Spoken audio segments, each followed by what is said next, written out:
निवेदन की करते हैं। बहुत बहुत धन्यवाद। एक मिनट प्लीज। अरे नोट, एक मिनट, क्या पॉइंट ऑफ ऑर्डर क्या है? 352 सर। आप पूरे लेके बैठता हूं पूरे ना। 2 दिन में जितना इन्होंने प्रधानमंत्री नेहरू जी को याद किया उतना ही उन्होंने ओके। अटल बिहारी। अब माननीय सदस्यों, ओके ओके ओके ओके, माननीय सदस्यों प्लीज माननीय सदस्यों, सभा की कार्रवाई, अगर सभा की सहमति हो तो इस विषय की समाप्ति तक बढ़ा दी जाए। माननीय प्रधानमंत्री जी।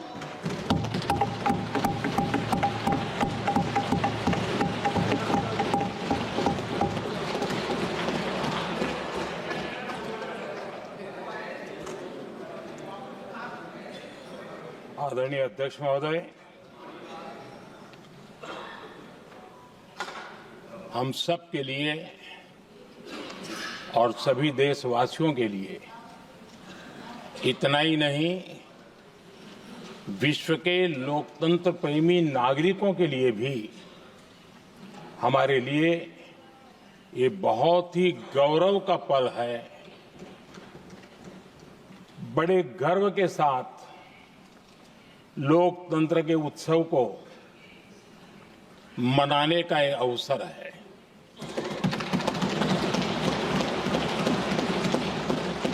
संविधान के 75 वर्ष की यात्रा, यादगार यात्रा और विश्व के सबसे महान और विशाल लोकतंत्र की यात्रा, इसके मूल में हमारे संविधान निर्माताओं की दीर्घदृष्टि, हमारे संविधान निर्माताओं का योगदान और जिसको लेकर के आज हम आगे बढ़ रहे हैं, ये 75 वर्ष पूर्ण होने पर एक उत्सव मनाने का पल है।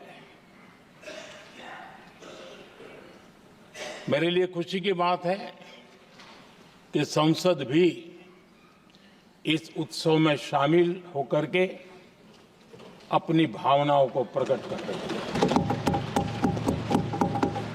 मैं सभी माननीय सांसदों का आभार व्यक्त करता हूं कि जिन्होंने इस उत्सव के अंदर हिस्सा लिया। मैं उन सबका अभिनंदन करता हूं। आदरणीय अध्यक्ष जी, 75 वर्ष की उपलब्धि साधारण नहीं है, असाधारण है। और जब देश आजाद हुआ और उस समय भारत के लिए जो जो संभावनाएं व्यक्त की गई थी, उन सभी संभावनाओं को निरस्त करते हुए, परास्त करते हुए भारत का संविधान हमें यहां तक ले आया है।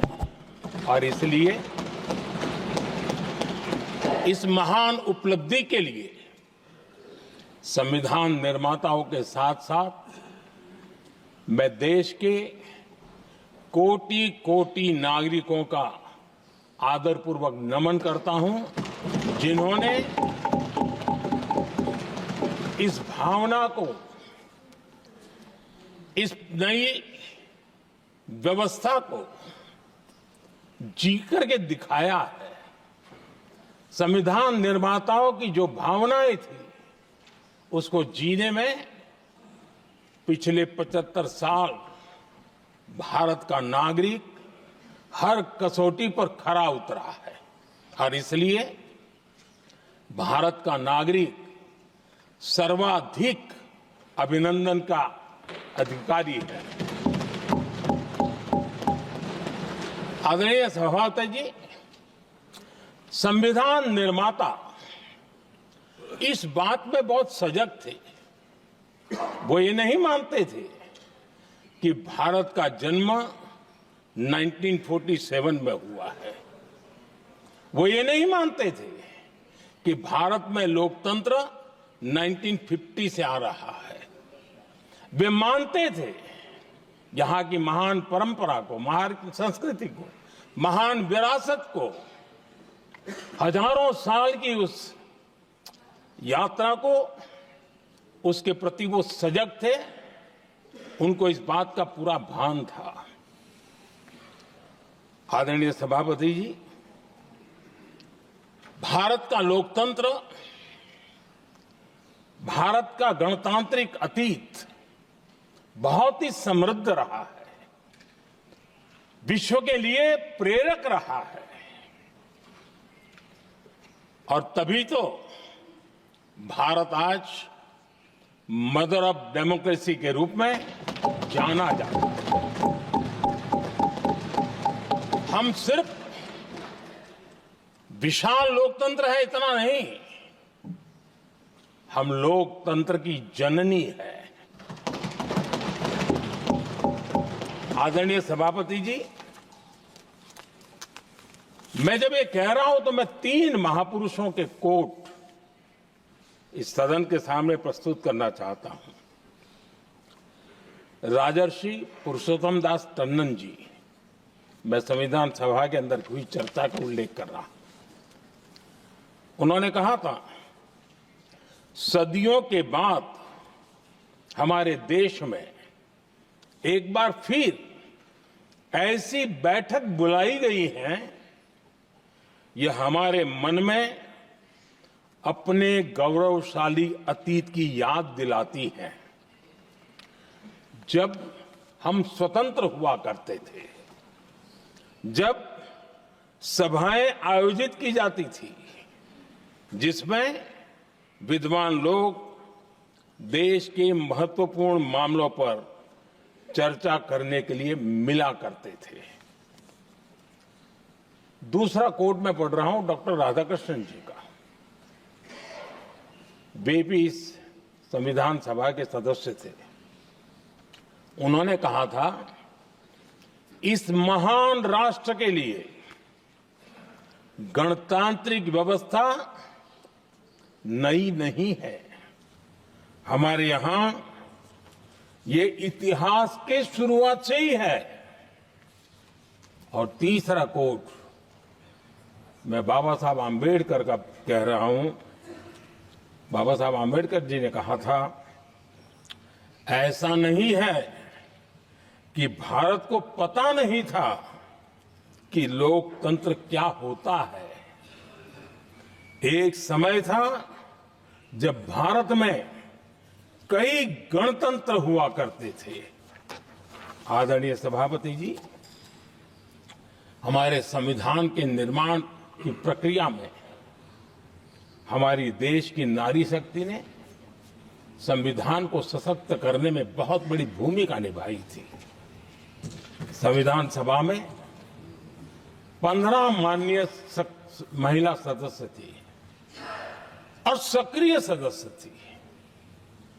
मौलिक चिंतन के आधार पर उन्होंने संविधान सभा की डिबेट को समृद्ध किया था। और वे सभी बहनें अलग अलग बैकग्राउंड थी, अलग अलग क्षेत्र की थी, और संविधान में उन्होंने जो जो सुझाव दिए, उन सुझावों का संविधान के निर्माण पर बहुत बड़ा प्रभाव रहा था। और हमारे लिए गर्व की बात है कि दुनिया के कई देश आजाद भी हुए, संविधान भी बने, लोकतंत्र भी चला, लेकिन महिलाओं को अधिकार देने में दशकों बीत गए थे। लेकिन हमारे यहां शुरुआत से ही महिलाओं को वोट का अधिकार संविधान में दिया गया। आदरणीय सभापति जी, जब G20 समिट हुई, उसी भावना को आगे बढ़ाते हुए, क्योंकि संविधान की भावना को लेकर के हम सब जीने वाले लोग हैं, हमने G20 की अध्यक्षता के दरमियान विश्व के सामने विमेन लेड डेवलपमेंट का विचार रखा। और विश्व के अंदर विमेन डेवलपमेंट से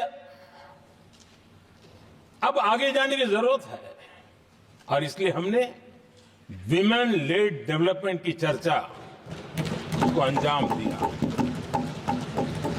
इतना ही नहीं, हम सभी सांसदों ने मिलकर के एक स्वर से नारी शक्ति बंधन अधिनियम पारित करके हमारी महिला शक्ति को भारतीय लोकतंत्र में उनकी भागीदारी सुनिश्चित करने के लिए हम लोगों ने कदम उठाए। आदरणीय सभापति जी, आज हम देख रहे हैं हर बड़ी योजना के सेंटर में महिलाएं होती है। और ये जब संविधान के हम 75 वर्ष मना रहे हैं, ये संयोग है और अच्छा संयोग है कि भारत के राष्ट्रपति के पद पर एक आदिवासी महिला विराजमान। ये हमारे संविधान की भावना की एक अभिव्यक्ति भी है।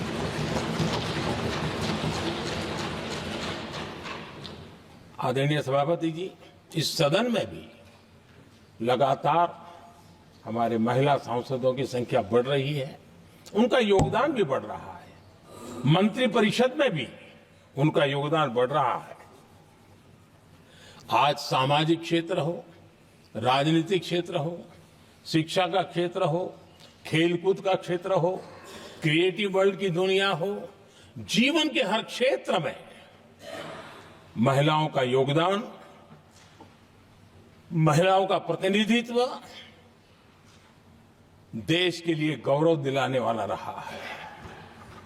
विज्ञान के क्षेत्र में, खास करके स्पेस टेक्नोलॉजी में उनके योगदान की सराहना हर हिंदुस्तानी बड़े गर्व के साथ कर रहा है।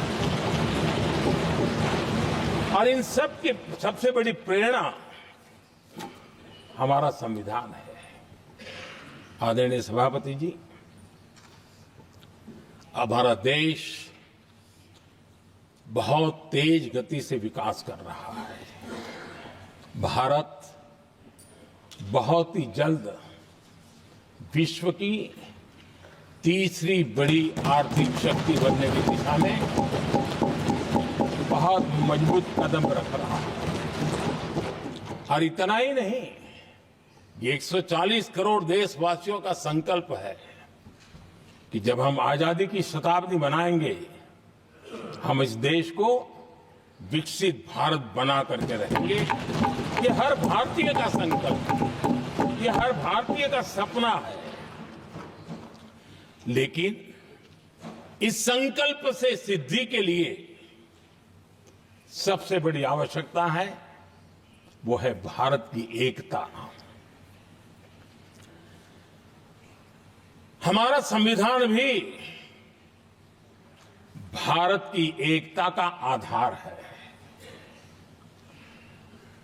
हमारे संविधान के निर्माण कार्य में इस देश के बड़े बड़े दिग्गज थे, स्वतंत्रता सेनानी थे, साहित्यकार थे, विवेचक थे, सामाजिक कार्यकर्ता थे, शिक्षाविद थे, कई फील्ड के प्रोफेशनल्स थे, मजदूर नेता थे, किसान नेता थे, समाज के हर वर्ग का प्रतिनिधित्व था और सबके सब भारत की एकता के प्रति बहुत ही संवेदनशील थे। जीवन के भिन्न भिन्न क्षेत्र से आए हुए, देश के अलग अलग भूभाग से आए हुए सभी लोग इस बात के प्रति सजग थे। और बाबा साहब अंबेडकर जी ने चेताया था। मैं बाबा साहब का कोट पढ़ रहा हूं। बाबा साहब अंबेडकर ने कहा था, समस्या ये है कि देश में जो विविधता से भरा जनमानस है, उसे किस तरह एक मत किया जाए, कैसे देश के लोगों को एक दूसरे के साथ होकर निर्णय लेने के लिए प्रेरित किया जाए, जिससे कि देश में एकता की भावना स्थापित हो। आदरणीय सभापति जी, मुझे बड़े दुख के साथ कहना है कि आजादी के बाद एक तरफ संविधान निर्माताओं के दिल दिमाग में एकता थी, लेकिन आजादी के बाद विकृत मानसिकता के कारण या स्वार्थवश अगर सबसे बड़ा प्रहार हुआ तो देश की एकता के मूल भाव पर प्रहार हुआ। विविधता में एकता, ये भारत की विशेषता रही है। हम विविधता को सेलिब्रेट करते हैं और इस देश की प्रगति भी विविधता को सेलिब्रेट करने में है। लेकिन गुलामी की मानसिकता में पले बड़े लोगों ने, भारत का भला न देख पाने वाले लोगों ने, और जिनके लिए हिंदुस्तान 1947 में ही पैदा हुआ, ये जो धारणा बननी थी, उनके लिए वो विविधता में विरोधाभास ढूंढते रहे। इतना ही नहीं, विविधता के इस अमूल्य खजाना है हमारा, उसको सेलिब्रेट करने के बजाय उस विविधता में ऐसे जहरीले बीज बोने के प्रयास करते रहे ताकि देश की एकता को चोट पहुंचे। आदरणीय सभापति जी, हमें विविधता का उत्सव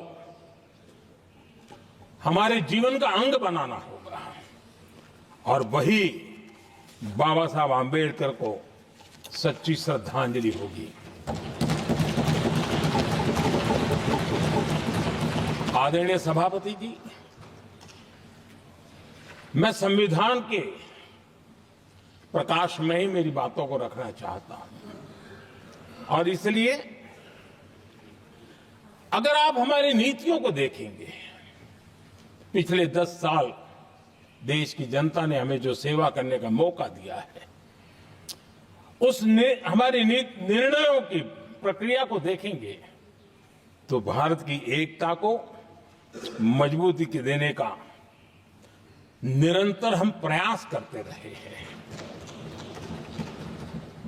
आर्टिकल 370 देश की एकता में रुकावट बना पड़ा था, दीवार बना पड़ा था। देश की एकता हमारी प्राथमिकता थी, जो कि हमारी संविधान की भावना थी, और इसलिए धारा 370 को हमने जमीन पर उतार दिया, क्योंकि देश की एकता हमारी प्राथमिकता है। आदरणीय सभापति जी, इस इतने बड़े विशाल देश में अगर आर्थिक रूप से हमें आगे बढ़ना है, हमारी व्यवस्थाओं को और विश्व को भी निवेश के लिए आना है, तो भारत में अनुकूल व्यवस्थाएं चाहिए। और उसी में से हमारे देश में एक लंबे अरसे तक जीएसटी को लेकर के चर्चा चलती रही। मैं समझता हूं इकोनॉमिक यूनिटी के लिए जीएसटी ने बहुत बड़ी भूमिका अदा की है। उस समय पहले की सरकार का भी कुछ योगदान है। वर्तमान समय में हमको इसको आगे बढ़ाने का अवसर मिला और हमने इसको किया, और वो भी वन नेशन वन टैक्स उस भूमिका को आगे बढ़ा रहा है। आदरणीय सभापति जी, हमारे देश में राशन कार्ड गरीब के लिए बहुत बड़ी मूल्यवान दस्तावेज रहा है, लेकिन गरीब अगर एक राज्य से दूसरे राज्य जाता था तो गरीब कुछ भी उसके प्राप्त करने का हकदार नहीं बनता था। इतना बड़ा देश पर उसका किसी भी कोने में जाए उसका उतना ही अधिकार है। एकता के उस भाव को मजबूत करने के लिए हमने one nation one ration card की बात को मजबूत किया। आदरणीय सभापति जी, देश के गरीब को, देश के सामान्य नागरिक को अगर मुफ्त में इलाज मिले तो गरीबी से लड़ने की उसकी ताकत अनेक गुना बढ़ जाती है। लेकिन उसके लिए जहां वो काम करता है वहां पर तो मिल जाए, लेकिन किसी काम बस वो बाहर गया है और वहां पर वो जीवन और मृत्यु की लड़ाई लड़ता हो, ऐसे समय अगर उसको सुविधा नहीं मिलेगी तो व्यवस्था किस काम की। और इसलिए देश की एकता के मंत्र को जीने वाले हम लोगों ने ये तय किया कि one nation one health card, और इसलिए हमने आयुष्मान भारत योजना बनाई। आज बिहार के दूर दराज क्षेत्र का व्यक्ति भी अगर पुणे में कुछ काम कर रहा है और अचानक बीमार हो गया तो उसके लिए आयुष्मान कार्ड होना बहुत इनफ है, उसकी सेवा मिल सकती है। आदरणीय सभापति जी, हम जानते हैं देश में कई बार ऐसा हुआ कि देश के एक हिस्से में बिजली थी लेकिन बिजली सप्लाई नहीं हो रही थी और उसके कारण दूसरे इलाके में अंधेरा था। और पिछली सरकार में हमने विश्व के अंदर भारत की बदनामी हेडलाइन से हुआ करती थी अंधेरे की, वो दिन हमने देखे हैं। और तब जाकर के एकता के मंत्र को लेकर के संविधान की भावना को जीने वाले हम लोगों ने वन नेशन वन ग्रिड को परिपूर्ण कर दिया। और इसलिए आज बिजली के प्रवाह को निर्विरोध रूप से हिंदुस्तान के हर कोने में ले जाया जा सकता है। आदरणीय सभापति जी, हमारे देश में इंफ्रास्ट्रक्चर में भी भेदभाव की बू आती रही है। हमने उसे मिटा करके देश की एकता को ध्यान में रखते हुए, एक संतुलित विकास को ध्यान में रखते हुए हमने उस भेदभाव, उस भावना को खत्म करके एकता को मजबूत किया। हमने नॉर्थ ईस्ट हो या जम्मू कश्मीर हो, हिमालय की गोद के इलाके हो या रेगिस्तान के सटे हुए इलाके हो, हमने पूरी तरह इंफ्रास्ट्रक्चर को एक सामर्थ्य देने का प्रयास किया है ताकि एकता के भाव को अभाव में से कारण कोई दूरी पैदा न हो, उसमें से बदलने का हमने काम किया। आदरणीय सभापति जी, युग बदल चुका है और हम नहीं चाहते हैं कि डिजिटल के क्षेत्र में हैव्स एंड हैव्स नॉट की स्थिति बन जाए। देश के लिए समान रूप से, और इसलिए दुनिया के अंदर बड़े गर्व के साथ हम कहते हैं कि भारत का जो डिजिटल इंडिया की जो सक्सेस स्टोरी है उसका एक कारण है हमने टेक्नोलॉजी को डेमोक्रेटाइज करने का प्रयास किया है। और उसी का भाग है ये हमारे संविधान निर्माताओं ने हमें दिशा दिखाई है कि हमने ऑप्टिकल फाइबर हिंदुस्तान की हर पंचायतों तक ले जाने का प्रयास किया है ताकि भारत की एकता को मजबूती देने में हमें ताकत मिले। आदरणीय सभापति जी, हमारा संविधान की अपेक्षा है एकता की, और इसी को ध्यान में रखते हुए हमने मातृभाषा के महात्म्य को स्वीकारा है। मातृभाषा को दबा करके हम देश के जनमानस को संस्कारित नहीं कर सकते, और इसलिए हमने न्यू एजुकेशन पॉलिसी में भी मातृभाषा को बहुत बल दिया है। और अब मेरे देश का गरीब का बच्चा भी मातृभाषा में डॉक्टर इंजीनियर बन सकता है, क्योंकि हमारा संविधान सबसे पीछे है, उनकी सबसे दरकार करने का हमें आदेश देता है। इतना ही नहीं, हमने क्लासिकल लैंग्वेज की दिशा में भी कई लैंग्वेजेस जो जिनका हक बनता था उनको हमने उस स्थान पर रख करके हमने उनका सम्मान किया था। देश भर में एक भारत श्रेष्ठ भारत का अभियान देश के एकता को मजबूत और नई पीढ़ी को वो संस्कारित करने का काम हमारी तरफ से चल रहा है। आदरणीय सभापति जी, काशी तमिल संगमम और तेलुगु काशी संगमम ये आज एक बहुत बड़ा इंस्टीट्यूशनलाइज हुआ है और समाज के निकटता को मजबूती देने का एक सांस्कृतिक प्रयास भी हमारा चलता रहा है, क्योंकि उसका कारण यही है कि संविधान की मूल धारा में भारत की एकता का महात्म्य स्वीकार किया गया है और उसको हमें बल देना चाहिए। आदरणीय सभापति जी, संविधान के आज 75 वर्ष हो रहे हैं, लेकिन हमारे यहां तो 25 वर्ष का भी महत्व होता है, 50 वर्ष का भी महत्व होता है, 60 साल का भी महत्व होता है। जरा हम इतिहास की तरफ नजर करें कि संविधान यात्रा के इन महत्वपूर्ण पड़ाव का क्या हुआ था। जब देश संविधान के 25 वर्ष पूरे कर रहा था, उसी समय हमारे देश में संविधान को नोच लिया गया, इमरजेंसी आपातकाल लाया गया।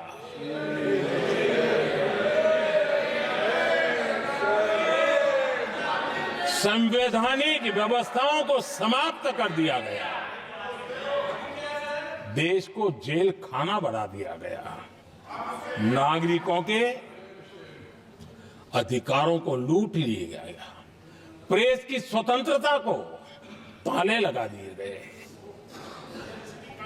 और कांग्रेस के माथे पर ये जो पाप है ना, वो कभी भी धुलने वाला नहीं है, कभी भी धुलने वाला। यह सिर्फ हिंदुस्तान है, दुनिया में जब जब लोकतंत्र की चर्चा होगी, कांग्रेस के माथे का ये पाप कभी धुलने वाला नहीं है, क्योंकि लोकतंत्र का गला घोंट दिया गया था। भारत के संविधान निर्माताओं की तपस्या को मिट्टी में मिलाने की कोशिश की गई थी। आदरणीय सभापति जी, जब 50 साल हुए तब क्या भुला दिया गया था? जी नहीं, अटल बिहारी वाजपेयी जी की सरकार थी और 26 नवंबर को 2000 देश भर में संविधान का 50वां वर्ष मनाया गया था। अटल बिहारी वाजपेयी जी ने प्रधानमंत्री के नाते राष्ट्र को एक विशेष संदेश दिया था। एकता, जनभागीदारी, साझेदारी, उसके महत्व पर बल देते हुए उन्होंने संविधान की भावना को जीने का प्रयास किया था, जनता को जगाने का भी प्रयास किया था। और अध्यक्ष जी, जब देश संविधान का 50 वर्ष मना रहा था और जब 50 वर्ष की पूर्णाहुति हुई, तो ये मेरा भी सौभाग्य था कि मुझे भी संविधान की प्रक्रिया से मुख्यमंत्री बनने का अवसर मिल गया। और मैं जब मुख्यमंत्री था, उसी कार्यकाल में संविधान के 60 साल हुए और तब मैंने तय किया था मुख्यमंत्री के नाते कि हम गुजरात में संविधान के 60 साल मनाएंगे। और इतिहास में पहली बार ऐसा हुआ है जब संविधान के ग्रंथ को हाथी पर बनाई हुई अंबाड़ी में रखा गया, उस विशेष व्यवस्था में रखा गया। हाथी पर संविधान की यात्रा निकल, संविधान गौरव यात्रा निकाली गई और राज्य का मुख्यमंत्री उस संविधान के नीचे हाथी के बगल में पैदल चल रहा था और देश को संविधान का महत्व समझाने का सांकेतिक प्रयास कर रहा था। ये सौभाग्य भी मुझे प्राप्त हुआ था, क्योंकि हमारे लिए संविधान का महत्व क्या है। और आज 75 साल हुए, हमें अवसर मिला। और मुझे याद है जब मैंने लोकसभा के पुराने सदन के अंदर जब 26 नवंबर को संविधान दिवस मनाने की बात कही थी, तब एक वरिष्ठ नेता ने सामने से आवाज उठाई थी कि 26 जनवरी तो है, 26 नवंबर की क्या जरूरत है। क्या भावना घर कर गई थी, ये बहुत पुरानी बात रही है। इसी सदन में मेरे सामने हुआ था। लेकिन आदरणीय सभापति जी, मेरे लिए खुशी की बात है कि इस विशेष सत्र में अच्छा होता, संविधान की शक्ति, संविधान की विविधताओं पर चर्चा होती, नई पीढ़ी को काम आता। लेकिन हर एक की अपनी अपनी मजबूरियां होती है, हर कोई अपना दुख किसी न किसी रूप में प्रकट करता रहता है। कईयों ने अपनी विफलताओं का दुख प्रकट किया है। अच्छा होता दलगत भावनाओं से उठ करके देश हित में संविधान की चर्चा हुई होती, तो एक समृद्धि मिलती अनेक देश की नई पीढ़ी को। आदरणीय सभापति जी, मैं तो संविधान के प्रति विशेष आदर का भाव व्यक्त करना चाहता हूं कि संविधान की भावना थी कि मेरे जैसे अनेक लोग जो यहां पहुंच नहीं पाते। ये संविधान था जिसके कारण हम पहुंच पाए, क्योंकि हमारा कोई बैकग्राउंड नहीं था। हम यहां तक कैसे आते हैं? ये संविधान का सामर्थ्य था, जनता जनार्दन के आशीर्वाद थे। इतना बड़ा दायित्व, और मेरे जैसे बहुत लोग यहां भी जिनका ऐसा कोई बैकग्राउंड नहीं है, यही एक सामान्य परिवार से आए हैं, और आज संविधान ने हमें यहां तक पहुंचाया है। और ये भी कितना बड़ा सौभाग्य है कि हमें देश ने इतना स्नेह दिया, एक बार नहीं, दो बार नहीं, 3 बार। ये हमारे संविधान के बिना संभव नहीं था। आदरणीय सभापति जी,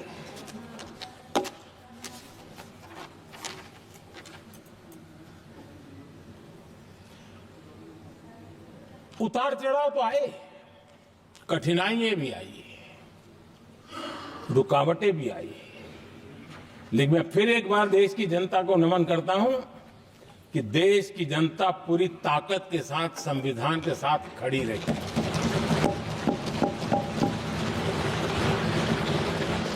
आदरणीय सभापति जी, मैं आज यहां किसी की व्यक्तिगत आलोचना करना नहीं चाहता हूं, लेकिन तथ्यों को देश के सामने रखना जरूरी है, और इसलिए मैं तथ्यों को रखना चाहता हूं।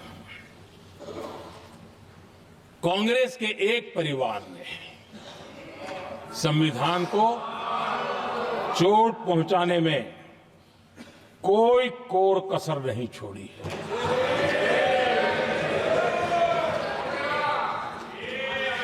और मैं इसलिए एक परिवार का उल्लेख करता हूं कि 75 साल की हमारी यात्रा में 55 साल एक ही परिवार ने राज किया है। इसलिए देश को क्या क्या हुआ है ये जानने का अधिकार है, और इस परिवार के कुविचार, कुरीति, कुनीति, इसकी परंपरा निरंतर चल रही है।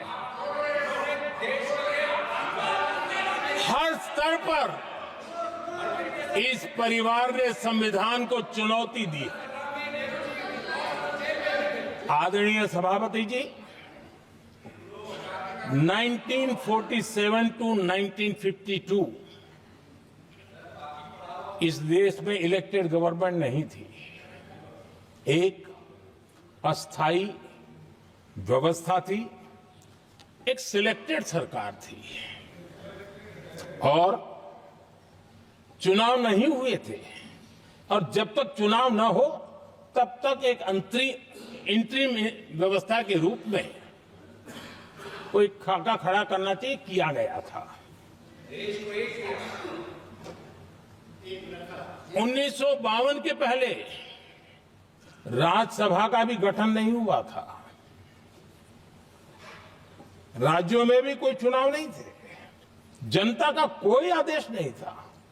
उसके बावजूद भी, और अभी तो संविधान निर्माताओं ने इतना मंथन करके संविधान बनाया था। 1951 में जबकि चुनी हुई सरकार नहीं थी, उन्होंने ऑर्डिनेंस करके संविधान को बदला, और किया क्या? अभिव्यक्ति की आजादी पर हमला कर दिया गया।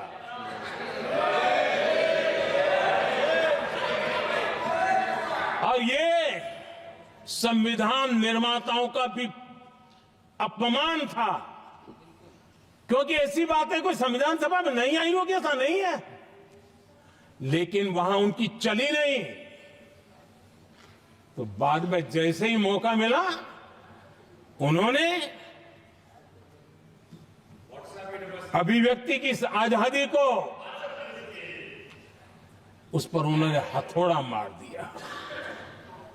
और ये संविधान निर्माताओं का घोर अपमान है। अपने मन की चीजें जो संविधान सभा के अंदर नहीं करवा पाए, उन्होंने पिछले दरवाजे से किया, और वो भी चुनी हुई सरकार के वो प्रधानमंत्री नहीं थे, उन्होंने पाप किया था। इतना ही नहीं, आदरणीय सभापति जी, उसी दौरान उस समय के प्रधानमंत्री पंडित नेहरू जी ने मुख्यमंत्रियों को एक चिट्ठी लिखी थी। उस चिट्ठी में उन्होंने लिखा था, नेहरू जी लिखते हैं, अगर संविधान हमारे, आगे नेहरू जी लिखते हैं, अगर संविधान हमारे रास्ते के बीच में आ जाए, ये नेहरू जी लिख रहे हैं, अगर संविधान हमारे रास्ते के बीच में आ जाए, आगे नेहरू जी कह रहे हैं, तो हर हाल में संविधान में परिवर्तन करना चाहिए। ये नेहरू जी ने मुख्यमंत्रियों को चिट्ठी लिखी।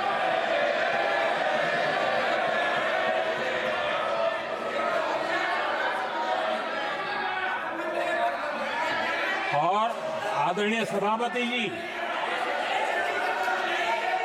ये भी देखिए, 1951 में ये पाप किया गया, लेकिन देश चुप नहीं था। उस समय राष्ट्रपति डॉक्टर राजेंद्र प्रसाद जी ने चेताया, ये गलत हो रहा है। उस समय स्पीकर पद पर बैठे हुए हमारे स्पीकर महोदय ने भी पंडित जी को कहा, गलत कर रहे हो।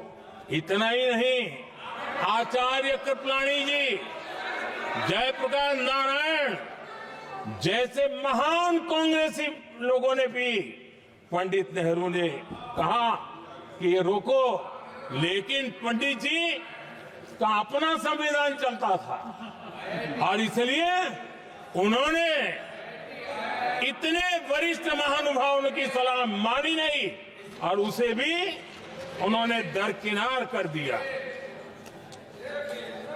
और आदरणीय सभापति जी,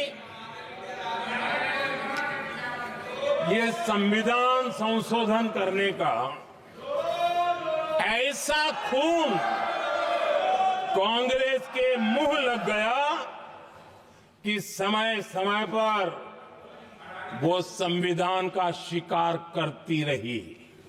ये खून मुंह पे लग गया। इतना ही नहीं, संविधान के स्पिरिट को लहूलुहान करती रही। आदरणीय सभापति जी, करीब 6 दशक में 75 बार संविधान बदला गया। आदरणीय सभापति जी, जो बीज देश के पहले प्रधानमंत्री जी ने बोया था, उस बीज को खाद पानी देने का काम एक और प्रधानमंत्री ने किया। उनका नाम था श्रीमती इंदिरा गांधी।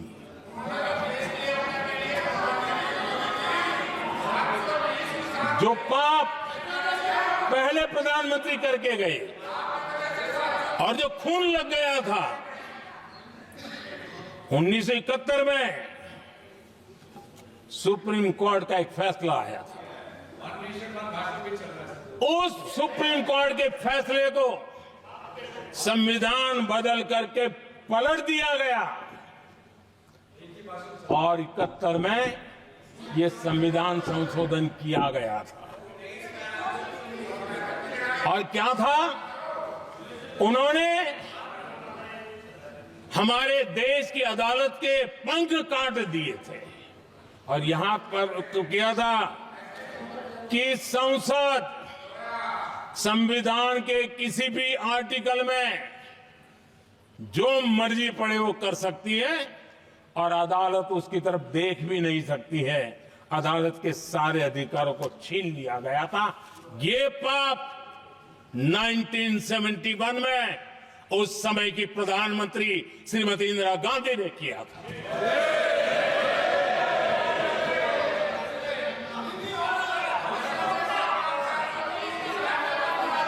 और इस परिवर्तन ने इंदिरा जी की सरकार को मौलिक अधिकारों को छीनने का और न्यायपालिका पर नियंत्रण करने का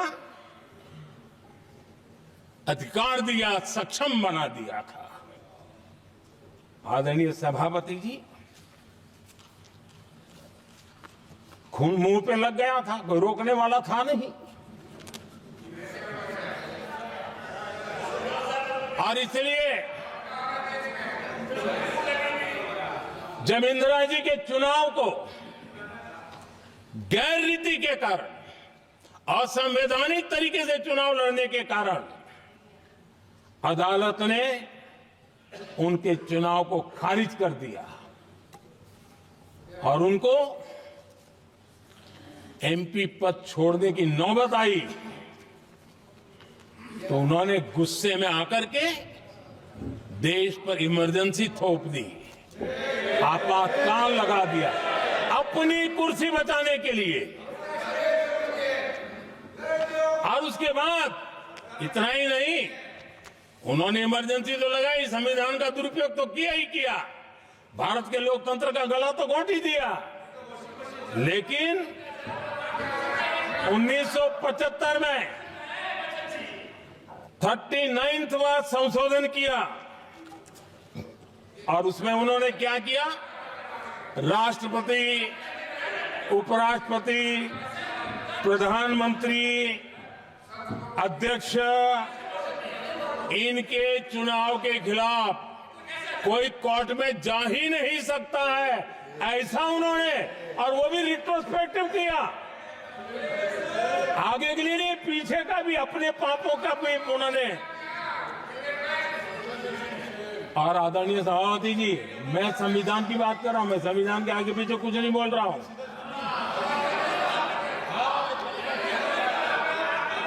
आदरणीय सभापति जी,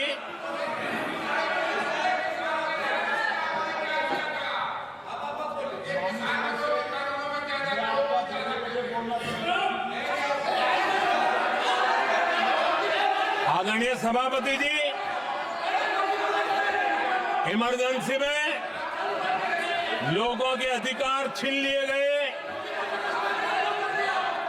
देश के हजारों लोगों को जेलों में ठूंस दिया गया,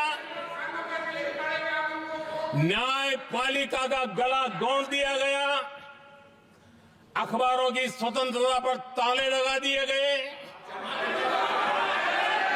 इतना ही नहीं, कमिटेड जुडिशरी, इस विचार को उन्होंने पूरी ताकत दी। और इतना ही नहीं, जिस जस्टिस एच.आर. खन्ना ने उनके चुनाव में उनको खिलाफ जो जजमेंट दिया था, वो इतना गुस्सा भरा था कि जब जस्टिस एच.आर. खन्ना, जो सीनियरिटी के आधार पर सुप्रीम कोर्ट के चीफ जस्टिस बनने थे, जिन्होंने संविधान के सम्मान करते हुए उस स्पिरिट से इंदिरा जी को सजा दी थी, उन्होंने मुख्य न्यायाधीश नहीं बनने दिया। ये संविधान और लोकतांत्रिक प्रक्रिया रही।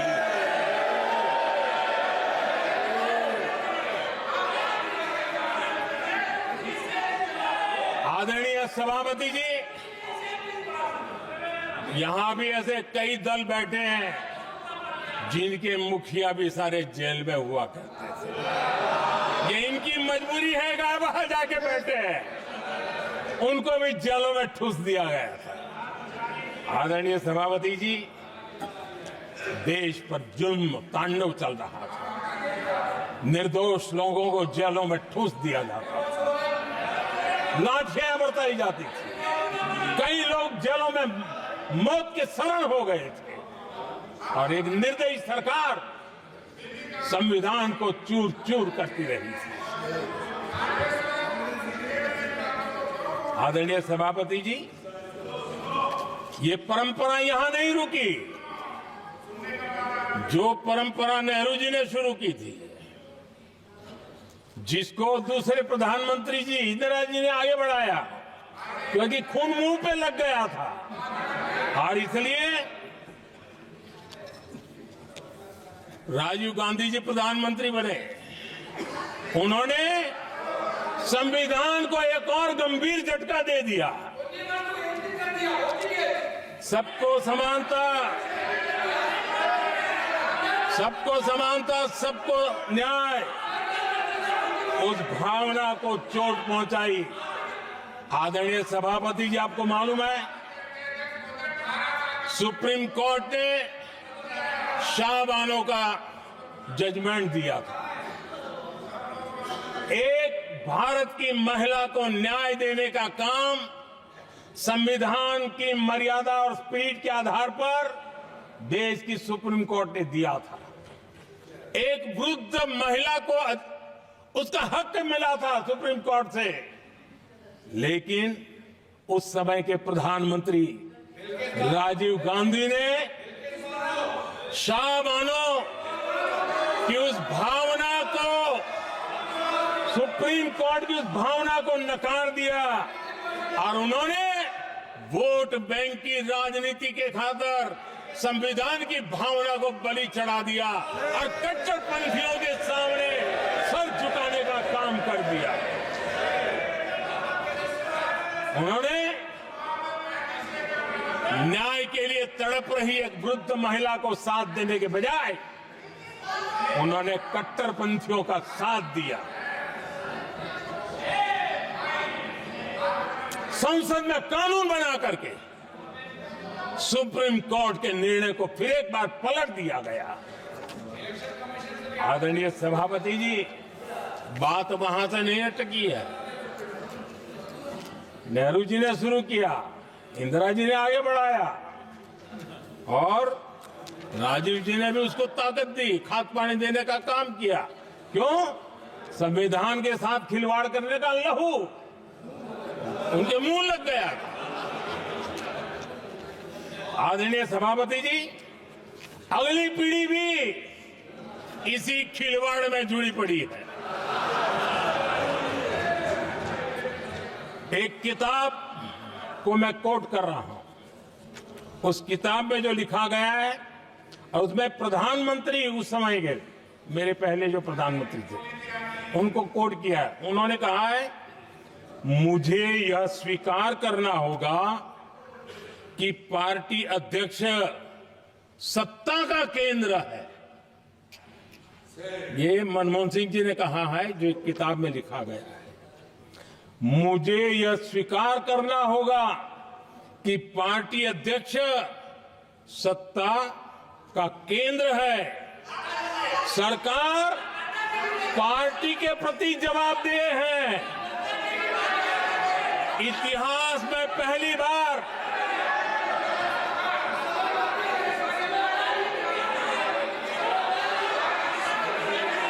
आदरणीय सभापति जी, नहीं, आप सदन इतिहास तरीके में नहीं चलाना पहली चाहते। बार नो, ये तरीका बिल्कुल ठीक नहीं है। सदन के नेता बोल रहे हैं, आपको मर्यादा रखनी चाहिए। ऐसे सदन नहीं चलेगा इस तरीके से। गलत तरीका है आपका ये, माननीय प्रधानमंत्री जी। आदरणीय सभापति जी, इतिहास में पहली बार संविधान को ऐसी गहरी चोट पहुंचा दी गई। संविधान निर्माताओं ने चुनी हुई सरकार और चुने हुए प्रधानमंत्री की कल्पना तक ही हमारा संविधान था, लेकिन इन्होंने तो प्रधानमंत्री के ऊपर एक गैर संवैधानिक, और जिसने कोई शपथ भी नहीं लिया था, नेशनल एडवाइजरी काउंसिल पीएमओ के भी ऊपर बैठा दिया। पीएमओ के ऊपर अघोषित दर्जा दे दिया गया।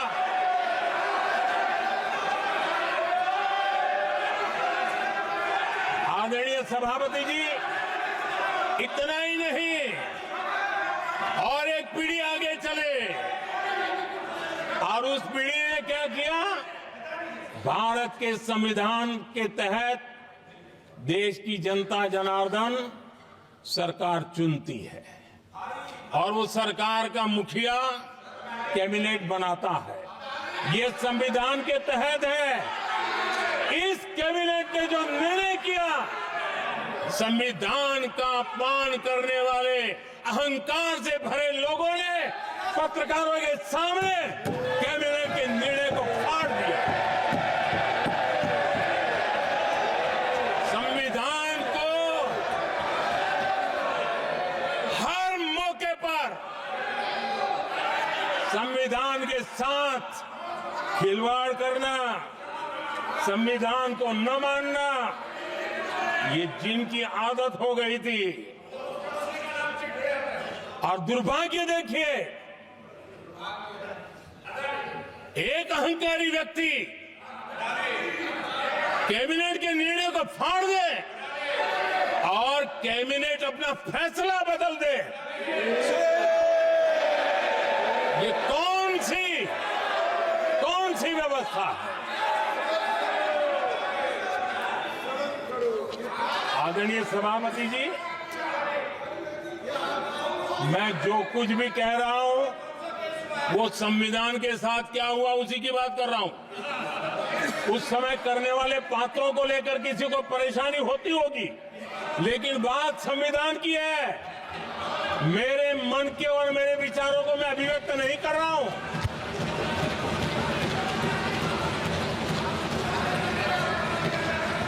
आदरणीय सभापति जी, कांग्रेस ने निरंतर संविधान की अवमानना की, संविधान के महत्व को कम किया। कांग्रेस इसके अनेक उदाहरणों से भरा पड़ा हुआ है। संविधान के साथ धोखेबाजी कैसे करते थे, संवैधानिक संस्थाओं को कैसे नहीं मानते थे, इस देश में बहुत कम लोगों को मालूम होगा। 370 की तो पता है सबको, 35A का पता बहुत कम है। संसद में आए बिना, जबकि संसद में आना पड़ता, संसद को ही अस्वीकार कर दिया गया।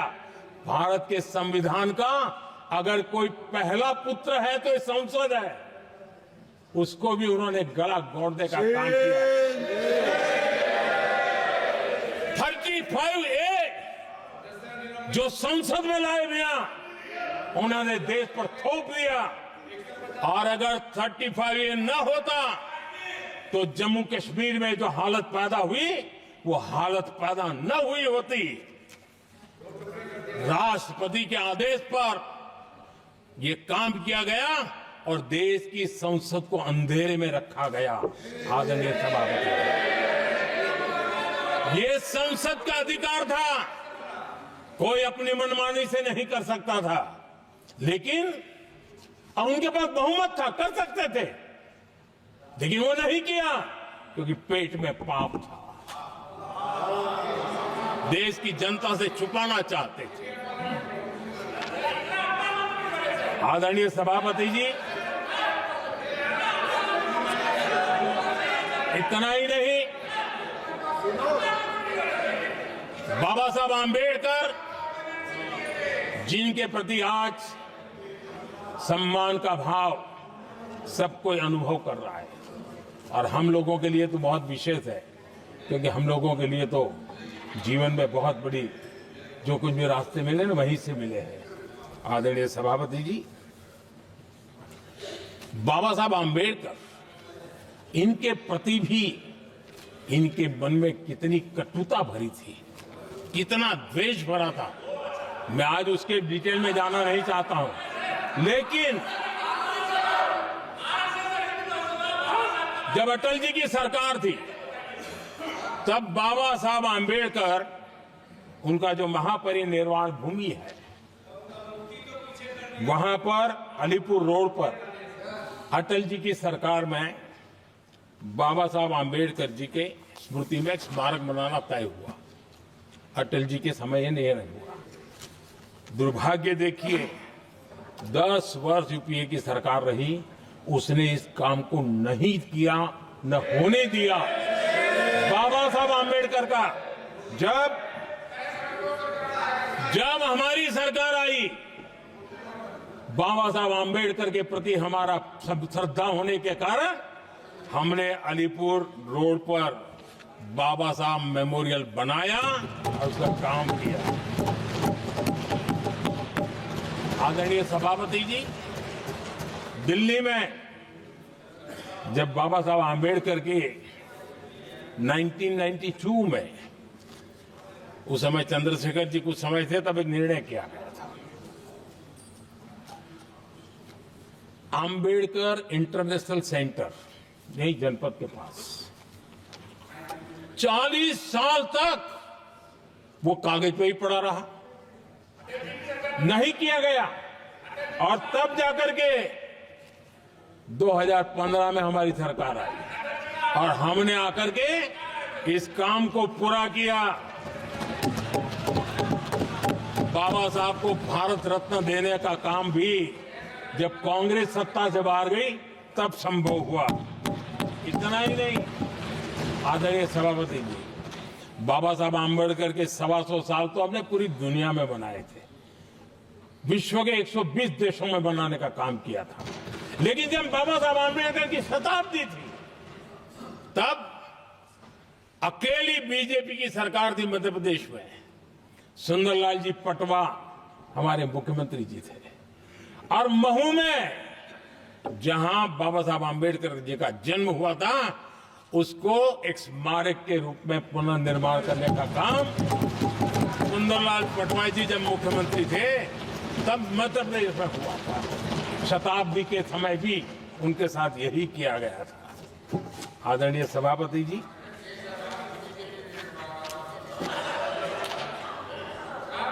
हमारे देश में बाबा साहब आम्बेडकर एक दीर्घदृष्टा थे। समाज के दबे कुचले लोगों को मुख्य धारा में लाने के लिए वो प्रतिबद्ध थे और एक लंबे सोच के साथ भारत को अगर विकसित होना है तो भारत का कोई अंग दुर्बल नहीं रहना चाहिए, ये चिंता बाबा साहब को सताती थी।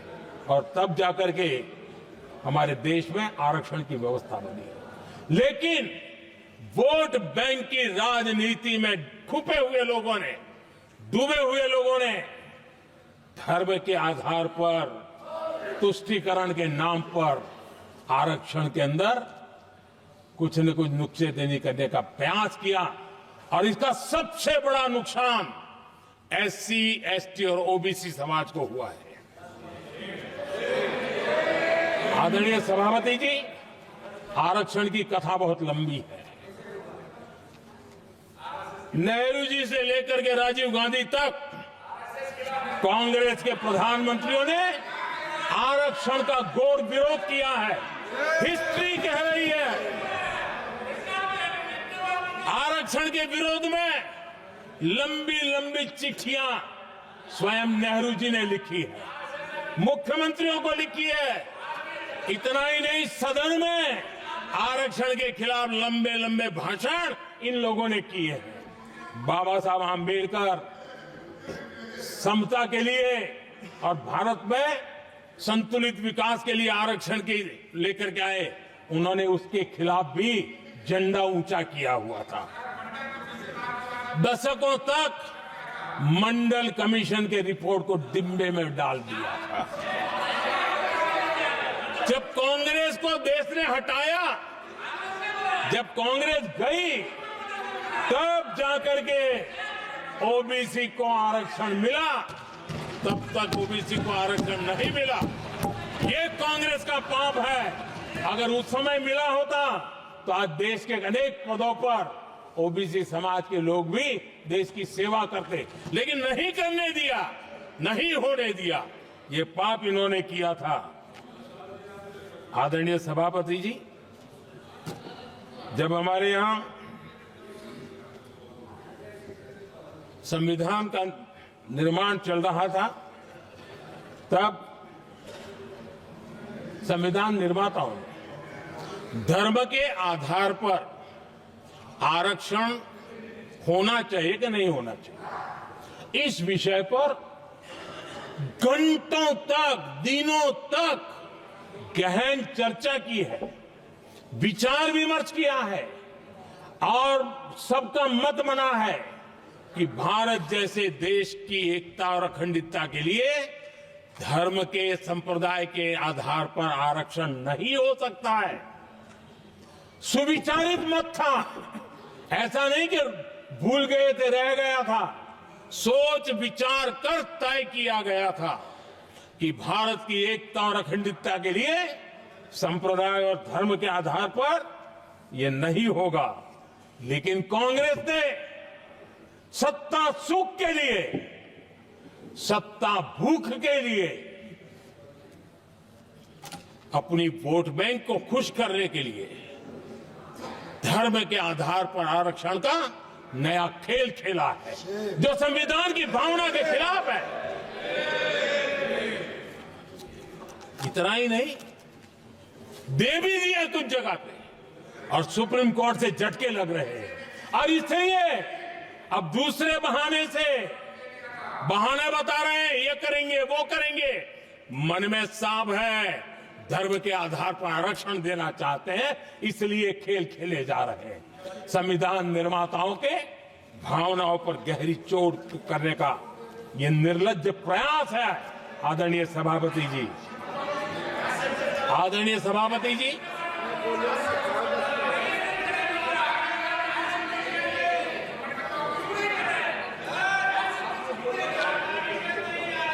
आदरणीय सभापति जी, एक गलत और विषय, ये तरीका ठीक नहीं। आपके नेता ने बोला, आपने बोला दोबारा बात मत करो। जिसकी भी मैं चर्चा करना चाहता हूं, और वो ज्वलंत विषय समान नागरिक संहिता, यूनिफॉर्म सिविल कोड। ये विषय भी संविधान सभा के ध्यान बाहर नहीं था। संविधान सभा ने यूनिफॉर्म सिविल कोड को लेकर के लंबी चर्चा की, गहन चर्चा की, और उन्होंने बहस के बाद निर्णय किया कि अच्छा होगा कि जो भी सरकार चुन करके आए वो उसका निर्णय करे और देश में यूनिफॉर्म सिविल कोड लागू करे। ये संविधान सभा का आदेश था। और बाबा साहब आंबेडकर ने कहा था, जो लोग संविधान को समझते नहीं है, देश को समझते नहीं है, सत्ता भूख सेवा कुछ पढ़ा नहीं है, उनको पता नहीं है बाबा साहब ने क्या कहा था। बाबा साहब ने कहा था, धार्मिक आधार पर बने, ये मैं बाबा साहब की बात कर रहा हूं, इतना वीडियो कट करके घुमाना मत। आदरणीय सभापति जी, बाबा साहब ने कहा था, धार्मिक आधार पर बने पर्सनल लॉ को खत्म करने की बाबा साहब ने जोरदार वकालत की थी। उस समय के सदस्य के.एम.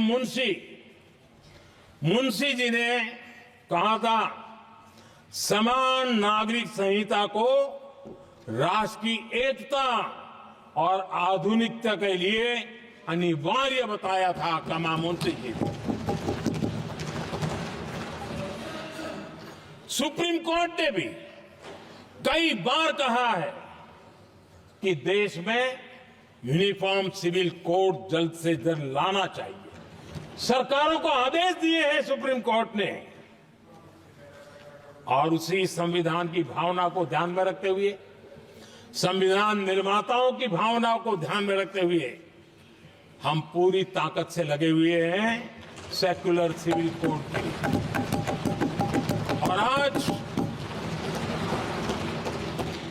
कांग्रेस के लोग संविधान निर्माताओं की भावना का भी, सुप्रीम कोर्ट की भावना का भी अनादर कर रहे हैं, क्योंकि उनकी राजनीति को सूट नहीं करता है। उनके लिए संविधान वो पवित्र ग्रंथ नहीं है, उनके लिए एक हथियार है राजनीति का। खेल खेलने का हथियार बना दिया। लोगों को डराने के लिए संविधान को हथियार बनाया जाता है। आदरणीय सभापति जी, और ये कांग्रेस पार्टी, उनको तो संविधान शब्द भी उनके मुंह में शोभा नहीं देता है। इसलिए जो अपनी पार्टी के संविधान को नहीं मानते हैं, जिन्होंने अपनी पार्टी के संविधान को कभी स्वीकार नहीं किया है, क्योंकि संविधान को स्वीकार करने के लिए एक लोकतांत्रिक स्पिरिट लगता है जो जिनकी रगों में नहीं है। सत्तावाद और परिवारवाद भरा पड़ा है। अब आप देखिए जो कैसी शुरुआती कितनी गड़बड़ हुई है। मैं कांग्रेस की बात कर रहा हूं। 12 कांग्रेस की प्रदेश की कमेटियों ने, 12 प्रदेश कमेटियों ने सरदार पटेल के नाम पर सहमति दी थी। नेहरू जी के साथ एक भी कमेटी नहीं थी, नॉट अ सिंगल। संविधान के तहत सरदार साहब ही देश के प्रधानमंत्री बनते हैं, लेकिन लोकतंत्र में श्रद्धा नहीं, खुद के संविधान पर विश्वास नहीं, खुद के ही संविधान को स्वीकारना नहीं, और सरदार साहब देश के प्रधानमंत्री नहीं बन सके और ये बैठ गए। जो लोग अपनी पार्टी के संविधान को, जो लोग अपनी पार्टी के संविधान को नहीं मानते, वो कैसे देश के संविधान को स्वीकार कर सकते हैं।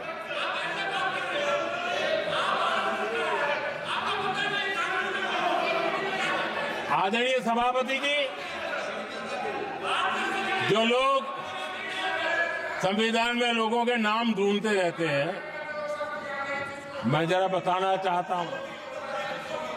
कांग्रेस पार्टी के एक अध्यक्ष हुआ करते थे और वो अति पिछड़े समाज से आते थे। अति पिछड़े, पिछड़े भी नहीं, अति पिछड़े, अति पिछड़े समाज से आते हुए उनके अध्यक्ष श्रीमान सीताराम केसरी जी, कैसा अपमान किया गया। कहते हैं बाथरूम में बंद कर दिया गया, उठा करके फुटपाथ पर फेंक दिया गया। अपनी पार्टी के संविधान में ऐसा कभी नहीं लिखा गया, लेकिन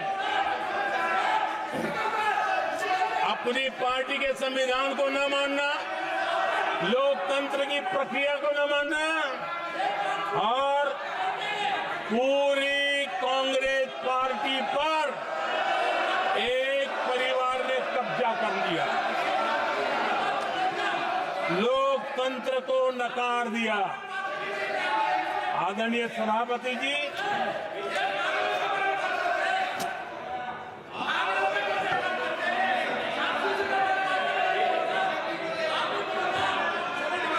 तो आपके सदस्यों ने क्या क्या बोला था ठीक नहीं है। आप जब सदन के नेता बोल रहे हैं तो सदन की मर्यादा को रखो, अच्छी परंपरा को बनाओ। संविधान के साथ खिलवाड़ करना, संविधान के स्पिरिट को तहस नहस करना, ये कांग्रेस की रगों में रहा है। हमारे लिए संविधान, उसकी पवित्रता, उसकी शुचिता हमारे लिए सर्वोपरि है। और ये शब्दों में नहीं है, जब जब हमें कसौटी पर कसा गया है, हम तप करके निकले हुए लोग हैं। मैं उदाहरण देना चाहता हूं। 1996 में सबसे बड़े दल के रूप में भारतीय जनता पार्टी जीत करके आई, सबसे बड़ा दल था, और राष्ट्रपति जी ने संविधान की भावना तहत सबसे बड़े दल को प्रधानमंत्री के शपथ के लिए बुलाया, और 13 दिन सरकार चली। अगर हमें संविधान के स्पिरिट के प्रति हमारा भावना न होती तो हम भी ये बांटो, वो बांटो, ये दे दो, वो दे दो, इसको डिप्टी पीएम बना दो, इसको ढिकना बना दो, हम भी सत्ता सुख भोग सकते थे। लेकिन अटल जी ने सौदेबाजी का रास्ता नहीं चुना, संविधान के सम्मान का रास्ता चुना और 13 दिन के बाद इस्तीफा देना स्वीकार कर दिया। ये ऊंचाई है हमारी लोकतंत्र की। इतना ही नहीं, 1998 में एनडीए की सरकार थी, सरकार चल रही थी, लेकिन कुछ लोगों को हम नहीं तो कोई नहीं, ये जो एक परिवार का खेल चला है, अटल जी की सरकार को अस्थिर करने के लिए खेल चले गए। वोट हुआ, खरीद फरोख्त तब भी हो सकती थी, बाजार में माल तब भी बिकता था, लेकिन संविधान की भावना के प्रति समर्पित अटल बिहारी वाजपेयी जी की सरकार ने एक वोट से हारना पसंद किया, इस्तीफा दिया, लेकिन असंवैधानिक कोई कृत्य नहीं किया। ये हमारा इतिहास है, ये हमारे संस्कार है, ये हमारी परंपरा है। और दूसरी तरफ अदालत ने भी जिस पर थप्पा मार दिया, कैश फॉर वोट का कांड, एक लघुमती सरकार को बचाने के लिए संसद में नोटों के ढेर साक्ष्य के रूप में रखे गए, असंवैधानिक तरीका। सरकार बचाने के लिए भारत के लोकतंत्र की भावना को बाजार बना दिया गया, वोट खरीदे गए। आदरणीय सभापति जी, 90 के दशक में कई सांसदों को रिश्वत देने का पाप, ये संविधान की भावना थी। क्या 140 करोड़ वासियों के मन में जो लोकतंत्र पनपा है, उस लोकतंत्र के साथ ये खिलवाड़? कांग्रेस के लिए सत्ता सुख, सत्ता की भूख, यही एकमात्र कांग्रेस का इतिहास है, कांग्रेस का वर्तमान है। आदरणीय सभापति जी, 2014 के बाद एनडीए को सेवा का मौका मिला, संविधान और लोकतंत्र को मजबूती मिली। ये पुरानी जो बीमारियों थी, उस बीमारी से मुक्ति का हमने एक अभियान चलाया। बीते 10 साल यहां से पूछा गया, हमने भी संविधान संशोधन किए। जी हां, हमने भी संविधान संशोधन किए हैं, देश की एकता के लिए, देश की अखंडता के लिए, देश के उज्जवल भविष्य के लिए और संविधान की भावना के प्रति पूर्ण समर्पण के साथ किए हैं। हमने संविधान संशोधन किया, क्यों किया? इस देश का ओबीसी समाज तीन दशक से ओबीसी कमीशन को संवैधानिक दर्जा देने के लिए मांग कर रहा है। ओबीसी के सम्मान के लिए, उसको संवैधानिक दर्जा देने के लिए हमने संविधान संशोधन किया है। हमें गर्व है ये करने का। समाज के दबे कुचले लोगों को उनके साथ खड़े होना, ये हम अपना कर्तव्य मानते हैं, इसलिए संविधान संशोधन किया। आदरणीय सभापति जी, इस देश में एक बहुत बड़ा वर्ग था, वो किसी भी जाति में क्यों न जन्मा हो, लेकिन गरीबी के कारण अवसरों को वो पा नहीं सकता था, आगे बढ़ नहीं सकता था। और इसलिए उसने असंतोष की ज्वाला भड़क रही थी और सबकी मांग रहती थी, कोई निर्णय नहीं करता था। हमने संविधान संशोधन किया, सामान्य जन के गरीब परिवार के 10% आरक्षण का किया, और ये पहला आरक्षण का संशोधन था। देश में कोई विरोध का स्वर नहीं उठा, हर किसी ने प्यार से उसको स्वीकार किया। संसद ने भी सहमति के साथ पारित किया, क्योंकि समाज की एकता की उसमें ताकत पड़ी थी, संविधान की भावनाओं का भाव पड़ा था, सबने सहयोग किया था, तब जाकर के हुआ था। आदरणीय सभापति जी हां, हमने भी संविधान में संशोधन किए हैं, लेकिन हमने संविधान में संशोधन किया महिलाओं को शक्ति देने के लिए।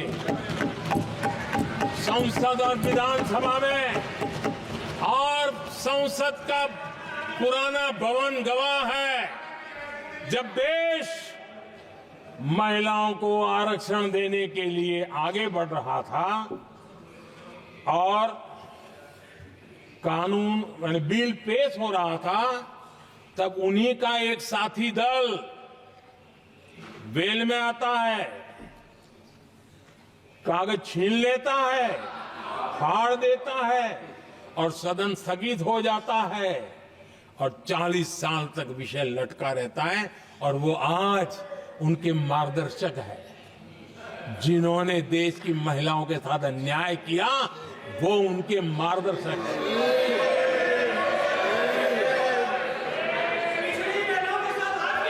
आदरणीय सभापति जी, हमने संविधान संशोधन किया, हमने देश की एकता के लिए किया। बाबा साहब आंबेडकर का संविधान 370 की दीवार के कारण जम्मू कश्मीर की तरफ देख भी नहीं सकता था। हम चाहते थे बाबा साहब आंबेडकर का संविधान हिंदुस्तान के हर हिस्से में लगना चाहिए, और इसलिए बाबा साहब को श्रद्धांजलि भी देनी थी, देश की एकता को मजबूत करना था। हमने संविधान संशोधन किया, डंके की चोट पर किया और 370 को हटाया, और भारत की सुप्रीम कोर्ट ने भी अब तो उसको मोहर लगा दी है। आदरणीय सभापति जी, हमने 370 का हटाने के लिए संशोधन किया। हमने ऐसे कानून भी बनाए। जब देश का विभाजन हुआ, महात्मा गांधी समेत देश के वरिष्ठ नेताओं ने सार्वजनिक रूप से कहा था कि पड़ोस के जो हमारे देश हैं, जहां जो माइनॉरिटीज है, वो जब भी संकट में आएगी तो उनकी चिंता ये देश करेगा। गांधी जी ने का वचन था, जो उनके नाम पर सत्ता पर चढ़ जाते थे उन्होंने तो पूरा नहीं किया, हमने सीएए ला करके उसको पूरा किया। वो कानून हमने लाया, हमने किया है, और गर्व के साथ आज भी हम उसको ओन कर रहे हैं, मुंह नहीं छुपाते हैं, क्योंकि देश के संविधान की भावना के साथ मजबूती के साथ खड़े रहने का हमने काम किया। आदरणीय सभापति जी, हमने जो संविधान संशोधन किए हैं, वो पुरानी गलतियों को ठीक करने के लिए किए, और हमने एक उज्जवल भविष्य का रास्ता मजबूत करने के लिए किए हैं।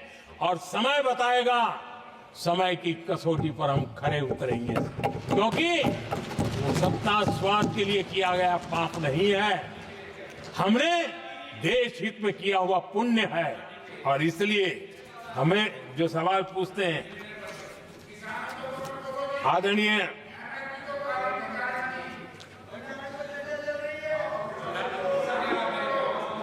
आदरणीय सभापति जी, यहां संविधान पर अनेक भाषण हुए, अनेक विषय उठाए गए, हर एक की अपनी मजबूरियां होगी, राजनीति कुछ न कुछ करने के लिए कुछ करते होंगे,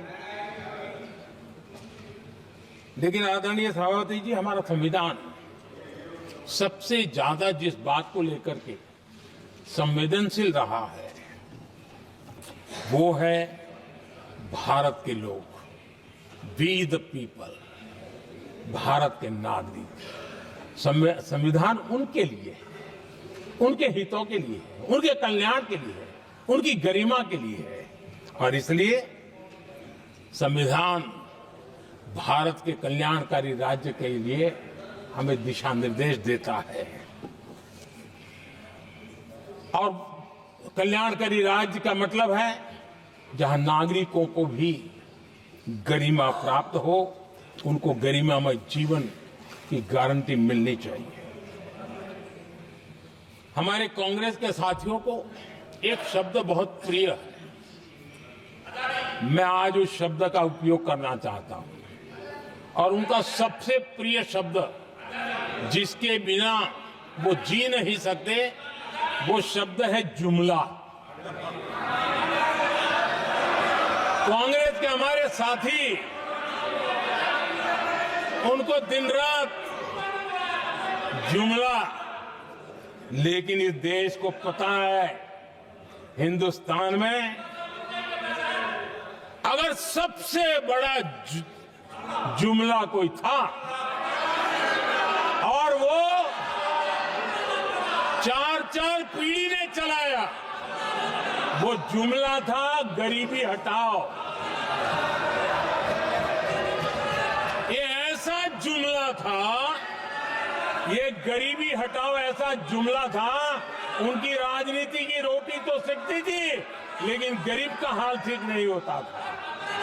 आदरणीय सभापति जी, जरा कोई मुझे कहे आजादी के इतने सालों के बाद क्या एक डिग्निटी के साथ जीने वाले परिवार को क्या उसे टॉयलेट भी उपलब्ध नहीं होना चाहिए? क्या आपको ये काम करने की फुर्सत नहीं मिली? आज देश में टॉयलेट बनाने के अभियान को, जो गरीबों के लिए एक सपना था, उसकी डिग्निटी के लिए हमने इस काम को हाथ में लिया और हमने जी जान से उसे जुटे रहे। उसका मजाक उड़ाया गया, मुझे मालूम है, लेकिन उसके बाद भी सामान्य नागरिक के जीवन का गरिमा, ये हमारे दिल और दिमाग में होने के कारण हम डिगे नहीं, हम अड़े रहे, हम आगे बढ़ते चले गए और तब जाकर के ये सपना साकार हुआ। माताएं बहनें खुले में सोच जा रही थी, या तो सूर्योदय के पहले या सूर्योदय के बाद, और आपको कभी पीड़ा नहीं हुई। और उसका कारण यह था कि आपने गरीबों को और गरीबी को टीवी में देखा है, अखबार की सुर्खियों में देखा है, आपको गरीब की जिंदगी का पता नहीं, वरना आप इसके साथ ऐसा जुल्म नहीं करते। आदरणीय सभापति जी, इस देश की 80% जनता पीने के शुद्ध पानी के लिए तरसती रही। क्या मेरा संविधान हमें रोकता था? क्या संविधान तो ये चाहता था कि सामान्य मानवीय की सुविधाओं को ध्यान दिया जाए। आदरणीय सभापति जी, ये काम भी हमने बड़े समर्पण भाव से आगे बढ़ाया है। आदरणीय सभापति जी, इस देश की करोड़ों माताएं चूल्हे में खाना पकाना और धुएं से आंखें लाल, कहते हैं कि सैकड़ों सिगरेट का धुआं खाना पकाते हैं तब धुआं शरीर में जाता है। उन माताओं बहनों की आंखें लाल होती थी, इतना नहीं, उनका शरीर स्वास्थ्य खत्म हो जाता था। उनको धुएं से मुक्ति का काम, और 2013 तक क्या चर्चा चलती थी, 9 सिलेंडर देंगे कि 6 सिलेंडर देंगे। इस देश ने देखते ही देखते हर घर तक गैस का सिलेंडर पहुंचा दिया, क्योंकि हमारे लिए हर नागरिक 70 साल के बाद जो बेसिक सुविधाएं हैं उसकी तरफ। आदरणीय सभापति जी, अगर हमारा गरीब परिवार दिन रात मेहनत करके गरीबी से बाहर निकलने के लिए कोशिश करता है, बच्चों को पढ़ाना चाहता है, लेकिन घर में एक बीमारी आ जाए तो उसका सारा प्लान बेकार हो जाता है, पूरा परिवार की सारी मेहनत पानी में चली जाती है। क्या इन गरीब परिवारों के इलाज के लिए कुछ आप सोच नहीं सकते थे? 50-60 करोड़ देशवासियों को मुफ्त इलाज मिले। संविधान की उस भावना का आदर करते हुए हमने आयुष्मान योजना को लागू किया और आज देश के 70 साल के ऊपर के किसी भी वर्ग के क्यों न हो, उनके लिए भी हमने व्यवस्था की। आदरणीय सभापति जी, जरूरतमंदों को राशन देने की बात और उसका भी मजाक उड़ाया जा रहा है। जब हम कहते हैं कि 25 करोड़ लोग गरीबी को परास्त करने में सफल हुए, तो फिर हमें सवाल पूछा जाता है कि आप गरीब को राशन फिर क्यों देते हो? आदरणीय सभापति जी, जो गरीबी से निकल के आया है ना, उसे पता होता है कि अस्पताल में भी एक पेशेंट स्वस्थ होने के बाद जब छुट्टी देते हैं ना, तो डॉक्टर भी कहता है कि आप घर जाइए, तबीयत ठीक है, ऑपरेशन अच्छा हुआ है, लेकिन महीने पर ये जरा संभालना, ये मत करना, क्योंकि पेशेंट दोबारा तकलीफ में ना आए, गरीब दोबारा गरीब न बने, इसलिए उसका हैंड होल्डिंग जरूरी है और इसलिए हम मुफ्त राशन दे रहे हैं। उसकी मजाक मत उड़ाओ, क्योंकि हमें गरीबी से जो बाहर निकला है उसको दोबारा गरीबी में जाने नहीं देना है, और जो अभी भी गरीबी में है उसे हमें गरीबी से बाहर लाना है। आदरणीय सभापति जी, हमारे देश में गरीबों का नाम पर जो जुमले चले, उसी गरीबों के नाम पर बैंकों का राष्ट्रीयकरण किया गया गरीबों के नाम पर। लेकिन 2014 तक इस देश के 50 करोड़ नागरिक ऐसे थे जिन्होंने बैंक का दरवाजा तक नहीं देखा था। आदरणीय सभापति जी, गरीब को बैंक में प्रवेश तक नहीं था, ये पाप आपने किया, और आज 50 करोड़ गरीबों के बैंक खाते खोल करके हमने बैंक के दरवाजे गरीबों के लिए खोल दिए। इतना ही नहीं, ये एक प्रधानमंत्री कहते थे कि दिल्ली से 1 रुपया निकलता है तो 15 पैसा पहुंचता है, लेकिन उपाय उनको आता नहीं था। उपाय हमने दिखाया। आज दिल्ली से 1 रुपया निकलता है, 100 के 100 पैसे गरीब के खाते में जमा होते हैं। क्यों? हमें बैंक का सही इस्तेमाल क्या करना, बैंक का सही उपयोग क्या करना। माननीय सदस्य मोबाइल नहीं देंगे। आदरणीय सभापति जी, बिना गारंटी के ऋण देश के अंदर जिन लोगों को बैंक के दरवाजे तक जाने की इजाजत नहीं थी, आज इस स्थापित सरकार का संविधान के प्रति जो समर्पण है ना, आज बिना गारंटी वो बैंक से लोन ले सकता है। ये ताकत हमने गरीब को दी है। आदरणीय सभापति जी, गरीबी हटाओ का जुमला इसी के कारण जुमला बनकर के रह गया। गरीब को इस मुश्किल से मुक्ति मिले, ये हमारा बहुत बड़ा मिशन है और ये हमारा संकल्प है, और हम इसके लिए दिन रात एक कर रहे हैं। जिनको कोई नहीं पूछता, इनको मोदी पूजता है। आदरणीय सभापति जी, दिव्यांगजन हर दिन संघर्ष करता हमारा दिव्यांगजन, अब जाकर के हमारे दिव्यांग को फ्रेंडली इंफ्रास्ट्रक्चर मिले, उसकी व्हीलचेयर आगे तक जाए, ट्रेन के डिब्बे तक जाए। ये व्यवस्था दिव्यांगजन के लिए करने का हमारे दिल में तब आया क्योंकि समाज के दबले कुचले वंचित लोगों की चिंता करना हमारे मन में था, तब हुआ। आदरणीय सभापति जी, आप मुझे बताइए, एक तो भाषा के नाम पर झगड़ा करना तो सिखा दिया आपने, लेकिन मेरे दिव्यांग जनों के साथ कितना अन्याय किया। जो हमारे यहां साइनेज लैंग्वेज जो है, साइन लैंग्वेज की जो व्यवस्था है, खास करके मूक बधिर के लिए, अब दुर्भाग्य ऐसा देश का कि असम में जो भाषा सिखाई जाए उत्तर प्रदेश में दूसरी सिखाई जाए, उत्तर प्रदेश में सिखाई जाए महाराष्ट्र में तीसरी सिखाई जाए। हमारे दिव्यांग जनों के लिए एक साइन लैंग्वेज का होना बहुत जरूरी था। आजादी के 7 दशक बाद भी उनको उन दिव्यांग जनों की याद नहीं आई। एक कॉमन साइन लैंग्वेज बनाने का काम हमने किया, जो आज देश के मेरे सभी दिव्यांग भाई बहनों के लिए काम आ रही है। आदरणीय सभापति जी, गुमंतु और अर्ध गुमंतु जन समूह समाज का इसके ऊपर पूछने वाला नहीं था। उनके कल्याण के लिए वेलफेयर बोर्ड बनाने का काम हमने किया, क्योंकि संविधान की प्राथमिकता है लोग, हमें उसको दर्जा देने का काम किया है। आदरणीय सभापति जी, हर कोई रेहड़ी पटरी के लोगों से जानता है, हर मोहल्ले में, हर इलाके में, हर फ्लैट में, हर सोसाइटी में सुबह होते ही वो रेहड़ी पटरी वाला आकर के मेहनत करके और लोगों का जीवन चलाने में मदद करता है।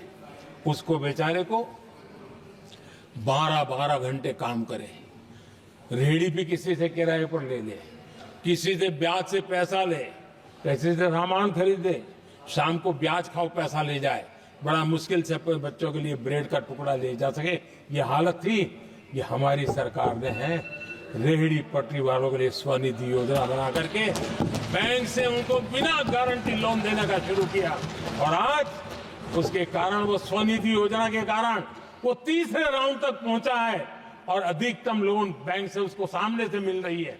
उसकी प्रतिष्ठा और उसका विस्तार हो रहा है, विकास भी हो रहा है। आदरणीय सभापति जी, इस देश में हम में से कोई ऐसा नहीं होगा जिसको विश्वकर्मा की जरूरत न पड़ती हो। समाज की व्यवस्था की एक बहुत बड़ी व्यवस्था बनी थी, सदियों से चली आ रही थी, लेकिन वो विश्वकर्मा साथियों के लिए कभी पूछा नहीं गया। हमने विश्वकर्मा के कल्याण के लिए योजना बनाई, बैंक से लोन लेने की व्यवस्था की, उनको नई ट्रेनिंग देने की व्यवस्था की, उनको आधुनिक टूल देने की व्यवस्था की, नई डिजाइन से काम बनाने की चिंता की, और उसको हमने मजबूत बनाने का काम किया। आदरणीय सभापति जी, ट्रांसजेंडर जिसको परिवार ने धुतकार दिया, जिसको समाज ने धुतकार दिया, जिसकी कोई चिंता करने वाला नहीं था, ये हमारी सरकार है कि इसको भी भारत के संविधान ने हक दिए हैं। उस ट्रांसजेंडर के अधिकारों के लिए कानून और व्यवस्थाएं बनाने का काम हमने किया। उनको गरिमापूर्ण जीवन मिले, उनके अधिकारों की सुरक्षा के लिए हमने काम किया।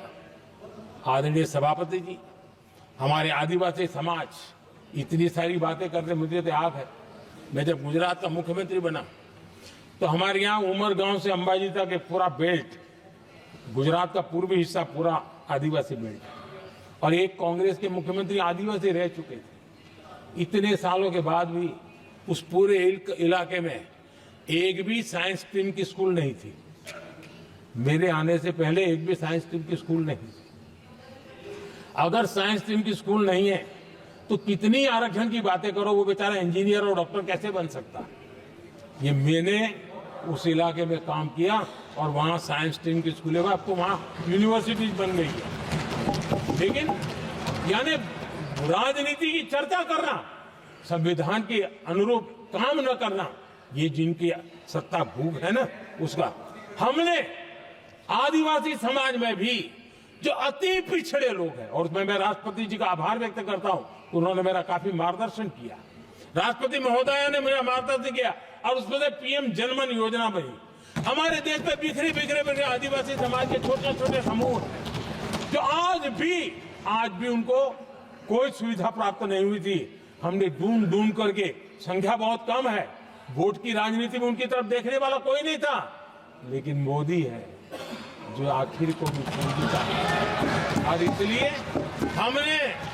हमने उनके लिए पीएम जनमन योजना के द्वारा उनके विकास की। आदरणीय सभापति जी, जैसे समाजों में उनके विकास संतुलित होना चाहिए, पिछड़े से पिछड़ा व्यक्ति को भी संविधान अवसर देता है, जिम्मेवारी भी सरकार को देता है, उसी प्रकार से कोई भू भाग भी, कोई हमारा ज्योग्राफिकल इलाका भी वो पीछे नहीं रहना चाहिए।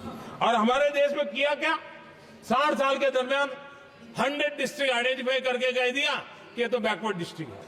और बैकवर्ड डिस्ट्रिक्ट का ऐसा लेवल लग गया कि किसी की ट्रांसफर होती थी तो वो कहता था पनिशमेंट पोस्टिंग, तो कोई जिम्मेवार अफसर जाता ही नहीं था। और उनकी तरह हमने पूरी स्थिति को बदल दिया। हमने एस्पिरेशनल डिस्ट्रिक्ट का एक कल्पना रखी और 40 पैरामीटर पर ऑनलाइन रेगुलर मॉनिटरिंग करते रहे। और आज एस्पिरेशनल डिस्ट्रिक्ट उस राज्य के अच्छे जिलों की बराबरी करने लग गए और कुछ तो नेशनल एवरेज की बराबरी करने लगे। भूभाग भी पीछे न रहे, कोई जिला अब इसको आगे ले गए करके हमने 500 ब्लॉक को एस्पिरेशनल ब्लॉक बना करके उनके डेवलप पर स्पेशल फोकस करने की दिशा में हम काम कर रहे हैं। आदरणीय सभापति जी, मैं हैरान हूं जो लोग बड़ी बड़ी कथाएं सुनाते हैं। क्या इस देश में आदिवासी समाज 1947 के बाद आया क्या? कि राम और कृष्ण थे तब आदिवासी समाज था नहीं था? जो आदिवासी समाज को आदि पुरुष वीर पुरुष हम कहते हैं, लेकिन आजादी के कई दशकों के बाद भी इतना बड़ा आदिवासी समूह, उनके लिए अलग मंत्रालय नहीं बनाया गया। पहली बार अटल बिहारी वाजपेयी की सरकार आई और उन्होंने अलग आदिवासी मंत्रालय बनाया, अलग आदिवासी विकास और विस्तार के लिए बजट दिया। आदरणीय सभापति जी, हमारे माछीमार समाज, मछुआरा समाज, क्या अब ये भी आया है क्या? क्या उनकी नजर नहीं की आपकी? इन मछुआरा समाज के कल्याण के लिए पहली बार हमारी सरकार ने आकर के अलग मंत्रालय बनाया फिशरीज का। उनके कल्याण के लिए अलग से हमने बजट दिया, समाज के इस तबके की चिंता की। आदरणीय सभापति जी, मेरे देश का छोटा किसान, उसके जीवन में सहकारिता एक मुख्य अंग है। छोटे किसान की जिंदगी को सामर्थ्य देने के लिए सहकारी क्षेत्र को जिम्मेवार बनाना, सहकारी क्षेत्र को सामर्थ्यवान बनाना, सहकारी क्षेत्र को बल देना, इसकी महात्मा हम समझते हैं, क्योंकि छोटा किसान, उसकी चिंता हमारे दिल में थी और इसलिए हमने अलग सहकारिता मंत्रालय बनाया। हमारी सोचने का तरीका क्या है? हमारे देश में नौजवान है, पूरा विश्व आज वर्कफोर्स के लिए तरस रहा है। देश में डेमोग्राफिक डिवीजन लेना है तो हमारे इस वर्कफोर्स को स्किल बनाना चाहिए। हमने अलग स्किल मंत्रालय बनाया ताकि दुनिया की आवश्यकता के अनुसार मेरा देश का नौजवान तैयार हो और विश्व के साथ वो अपने आगे बढ़े। आदरणीय सभापति जी, हमारा नॉर्थ ईस्ट इसलिए कि वहां वोट कम है, सीटें कम है, इसकी कोई परवाह नहीं है। ये अटल जी की सरकार थी जिसने पहली बार नॉर्थ ईस्ट के कल्याण के लिए डोनियर मंत्रालय की व्यवस्था की और आज उसका परिणाम है कि नॉर्थ ईस्ट के विकास की कि नई चीजों को हम प्राप्त कर पाए। इसी के कारण रेल, रोड, पोर्ट, एयरपोर्ट ये बनने की दिशा में आगे बढ़ रहे हैं। आदरणीय सभापति जी, आज भी दुनिया के देशों में लैंड रिकॉर्ड के लेकर के समृद्ध देशों को भी कई संकट।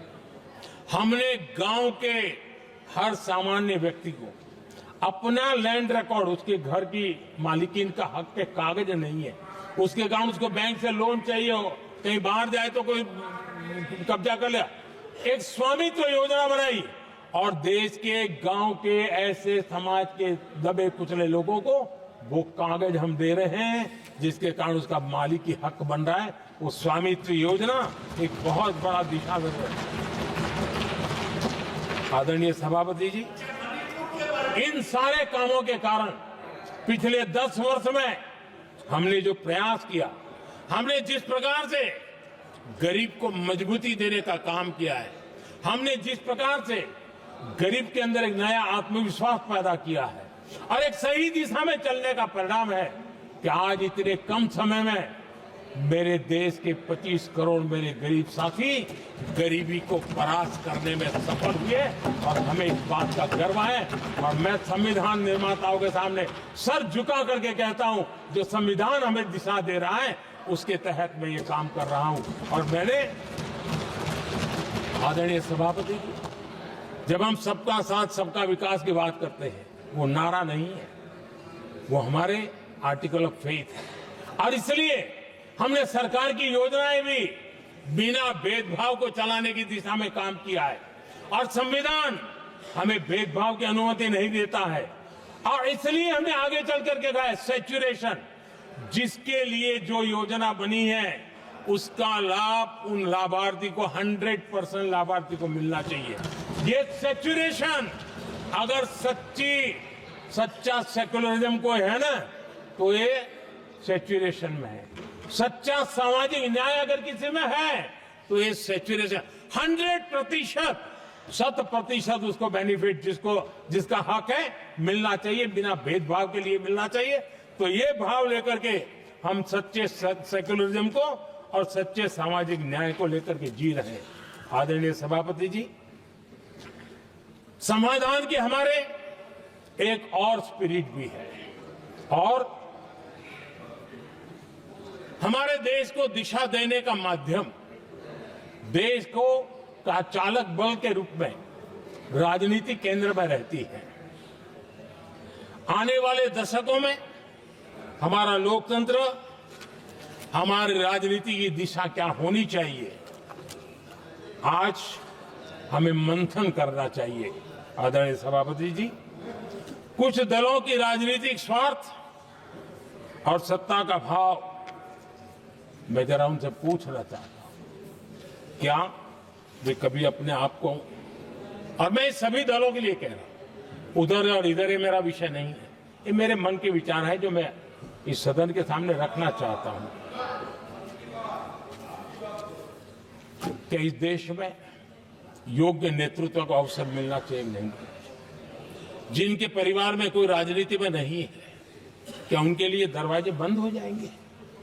क्या देश को, लोकतंत्र के स्पिरिट को परिवारवाद ने गहरा नुकसान किया है कि नहीं किया है? क्या परिवारवाद से भारत के लोकतंत्र की मुक्ति का अभियान चलाना ये संविधान के तहत हमारी जिम्मेवारी है कि नहीं है? और इसलिए समानता के सिद्धांत की बात कहे, अवसर की बात कहे, हिंदुस्तान के हर किसी को, और जो परिवारवादी राजनीति है उनकी धुरी ही परिवार होता है, सब कुछ परिवार के लिए। देश को, देश के नौजवानों को आकर्षित करने के लिए, लोकतंत्र को मजबूत बनाने के लिए और देश के युवाओं को आगे आने के लिए हम सभी राजनीतिक दलों ने प्रयास करना चाहिए। सभी राजनीतिक दलों ने, जिनकी पार्श्वभूमि में राजनीतिक परिवार नहीं है, ऐसे फ्रेश ब्लड को लाने के लिए प्रयास करना, ये मैं मानता हूं कि देश की लोकतंत्र की, और इसीलिए मैंने लाल किले से कहा है कि मेरा एक विषय लेके मैं लगातार बोल रहा हूं, बोलता रहूंगा। 1 लाख ऐसे नौजवानों को देश की राजनीति में लाना है जिनका कोई परिवार का बैकग्राउंड राजनीतिक परिवार का नहीं है। और इसलिए देश को एक फ्रेश एयर की जरूरत है, देश को नई ऊर्जा की जरूरत है, देश को नए संकल्प और सपने लेकर के आने वाले युवकों की जरूरत है। और भारत के संविधान के जब 75 वर्ष मना रहे हैं, तब हम दिशा में आगे बढ़े। आदरणीय सभापति जी, मुझे याद है मैंने एक बार लाल किले से संविधान में हमारे कर्तव्य को लेकर के उल्लेख किया था, और मैं हैरान हूं कि जिनको संविधान का समझ नहीं आता है वो कर्तव्य की भी मजाक उड़ाने लग गए। मैंने ऐसा कोई इंसान देखा नहीं दुनिया में कि जिसको इसमें भी इतराज हो सकता है आने। लेकिन देश का दुर्भाग्य है, हमारे संविधान ने नागरिकों के अधिकार तय किए हैं, लेकिन संविधान को हमसे कर्तव्य की भी अपेक्षा है। और हमारी सभ्यता का सार है धर्म, ड्यूटी, कर्तव्य, ये हमारी सभ्यता का सार है। और महात्मा गांधी जी ने कहा था महात्मा जी का कोट है, उन्होंने कहा था, मैंने ये अपनी अशिक्षित लेकिन विद्वान मां से सीखा है कि हम अपने कर्तव्यों को जितना अच्छे से निभाते हैं उसी से अधिकार निकल करके आता है। ये महात्मा जी ने कहा था। मैं महात्मा जी की बात को आगे बढ़ाता हूं और मैं कहना चाहूंगा, अगर हम अपने मौलिक कर्तव्यों का पालन करें तो कोई भी हमें विकसित भारत बनाने से नहीं रोक सकता। संविधान का 75वां वर्ष कर्तव्य के प्रति हमारे समर्पण भाव को, हमारी प्रतिबद्धता को और ताकत दे, देश कर्तव्य भावना से आगे बढ़े, ये मैं मानता हूं समय की मांग है। आदरणीय सभापति जी, भारत के भविष्य के लिए संविधान के स्पिरिट से प्रेरित होकर के मैं आज इस सदन के पवित्र मंच से 11 संकल्प सदन के सामने रखना चाहता हूं। पहला संकल्प है, चाहे नागरिक हो या सरकार हो, सभी अपने कर्तव्यों का पालन करें।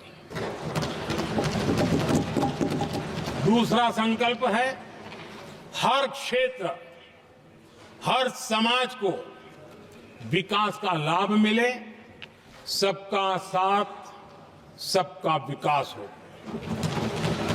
तीसरा संकल्प है, भ्रष्टाचार के प्रति जीरो टॉलरेंस हो।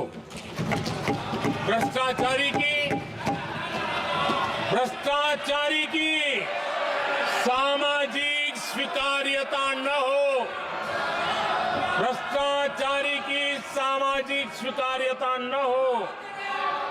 चौथा संकल्प है, देश के कानून, देश के नियम, देश की परंपराओं के पालन में देश के नागरिकों को गर्व होना चाहिए, गर्व का भाव हो। पांचवा संकल्प, गुलामी की मानसिकता से मुक्ति हो, देश की विरासत पर गर्व हो। छठा संकल्प, देश की राजनीति को परिवारवाद से मुक्ति मिले। सातवां संकल्प,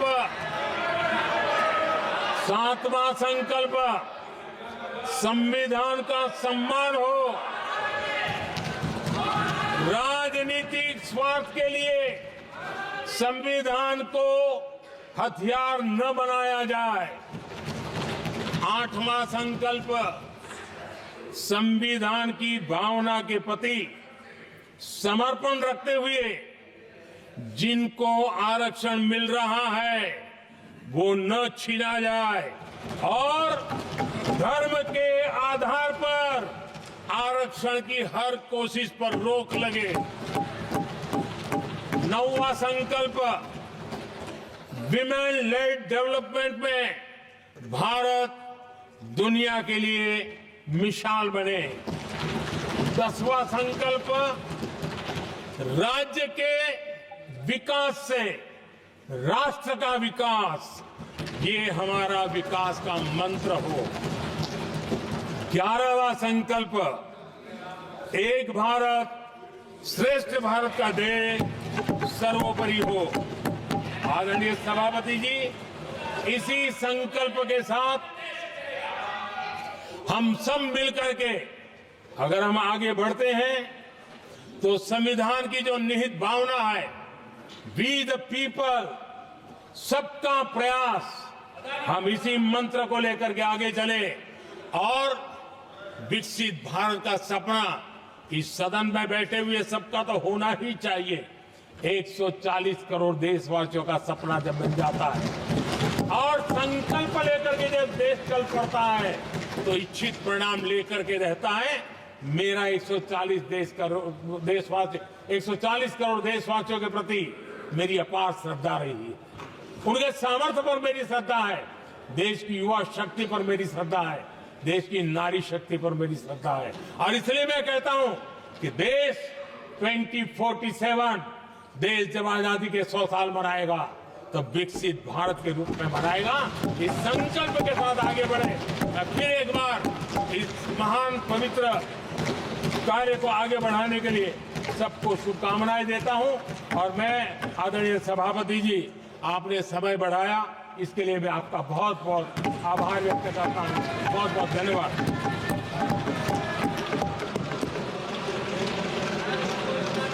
सभा की कार्रवाई सोमवार दिनांक 16 दिसंबर 2024 प्राप्त 11 बजे तक के लिए स्थगित की जाती है।